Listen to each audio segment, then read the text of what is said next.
Hey everyone, it's Ben Hardy here, and in today's video, we're going to be talking about the all-new 2024 Honda Accord.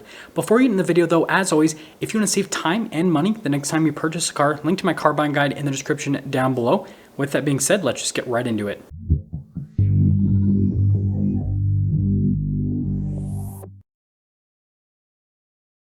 So it looks like Honda is going to be pretty conservative with their changes for the all-new Accord. First off, in terms of proportions with the new Accord, it looks like it's pretty much going to stay the same compared to the last generation. We'll see once they have a final production car if it's actually gotten bigger or smaller. I doubt it'll get smaller, but maybe it'll get a little bit bigger, but it's pretty much going to be marginal at best. Now, if we move from that to styling with the new Accord, this is where some bigger changes are going to happen. We're going to have new headlights and taillights with the Accord to make it look a whole lot more modern.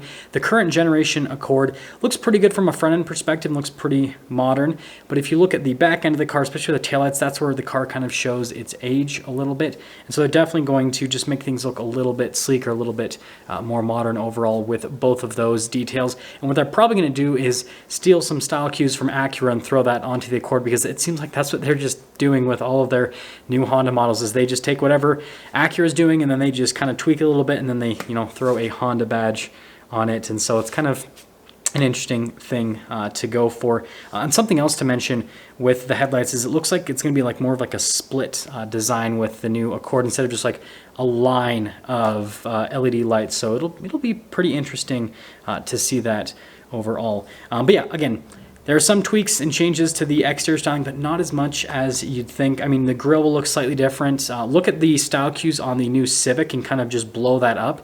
And that's kind of what they're going to do with the new Accord, but kind of in, the normal Accord fashion.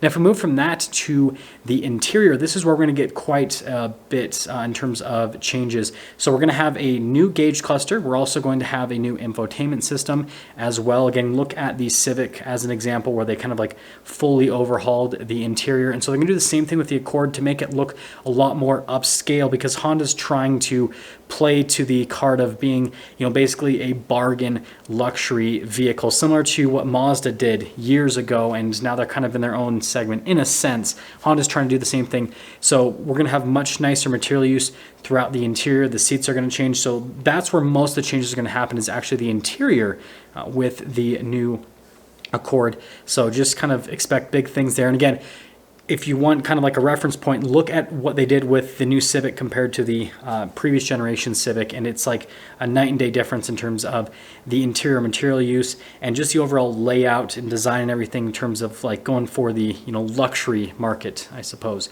Now, if we move from that to the powertrain options, it looks like Honda's not going to do a whole lot on this front. If you look at the Civic, again, they really didn't change things all that much from a powertrain perspective. And so it sounds like with the Accord, things are pretty much going to stay the same. So you're going to have the base model 1.5 liter four-cylinder with 192 horsepower, and then you'll have the turbocharged 2 liter four-cylinder with 252 horsepower, and then they'll still have the hybrid most likely. Now that one basically is just the turbocharged 2 liter without the turbos, and then a hybrid system tacked on. They're all front-wheel drive, and that one, better fuel economy, and that one's over 200 horsepower. It's kind of like in between from a power perspective, but not being turbocharged, it doesn't feel as strong as the base engine at higher elevation, which is where I'm currently at.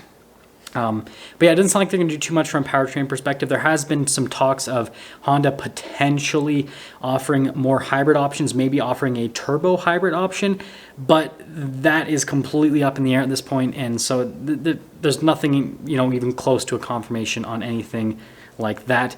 Now, a lot of you guys are probably wondering in terms of all-wheel drive. Sounds like that's still not going to happen. Honda hasn't done that with the Civic, and it sounds like they're not going to do that with the Accord either, which I think is a slight mistake, because if you look at Toyota, for example, now this is a completely different car, but they have the new GR Corolla coming out, which is an all-wheel drive, smaller size car that will compete against, sportier versions of the Honda Civic, but still you can get an all-wheel drive Corolla. And then with the Camry, you can get all-wheel drive. Now, you can only get it with their naturally aspirated four-cylinder, which kind of sucks, but you can still get an all-wheel drive Camry. And so that shows that there is a market for, larger sized all-wheel drive sedans. And so I do think that Honda should consider putting all-wheel drive in the new Accord, and then also maybe put that into the Civic, but I doubt that's going to happen. Also, I forgot to mention transmission. It's still going to stay the same. Still have that 10-speed automatic as the transmission. It seems like Honda really likes that transmission, and I frankly really like that transmission. I'd rather have that than a CVT. That is for sure. And in terms of when this car is going to be released, again, that's kind of up in the air at this point. With all of the delays and everything, best case scenario is sometime next year, like early next year, but more realistically, it'll probably be like late next year. So they'll announce it maybe at the beginning of the year, and then customer deliveries and everything might happen at the end of the year if we're lucky, but it will be slated as a 2024 model year. So we still have quite a bit of time until this car is going to hit the market. And yeah, that's pretty much everything we know up to this point. So let me know what you guys think about the new Accord, if you are waiting for it, or if you think that Honda needs to make more significant changes for you to feel like it's worth making the upgrade. And with that being said, I will see all of you in that next video.